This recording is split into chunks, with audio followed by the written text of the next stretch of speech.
যুক্তরাষ্ট্রের নিউ ইয়র্কের কুইন্সে আগামী ১৯ ও ২০ অক্টোবর লালন পরিষদের আয়োজনে হতে যাচ্ছে দ্বিতীয় আন্তর্জাতিক লালন ও লোক উৎসব।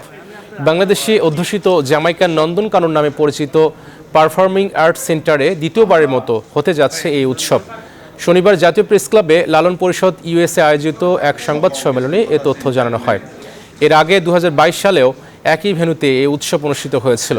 লালন পরিষদ ইউএসএ নিউ ইয়র্কের প্রধান উপদেষ্টা নুরুল আমিন বাবু জানিয়েছেন, উৎসব ঘিরে উত্তর আমেরিকা সহ নিউ ইয়র্কে ব্যাপক সাড়া পড়েছে। এবারের লালন উৎসবে প্রধান অতিথি হিসেবে উপস্থিত থাকবেন সংস্কৃতি প্রতিমন্ত্রী নাহিদ ইজহার খান। লালন উৎসবকে ঘিরে উত্তর আমেরিকা সহ নিউ ইয়র্কের ইতিমধ্যেই ব্যাপক সাড়া পড়েছে।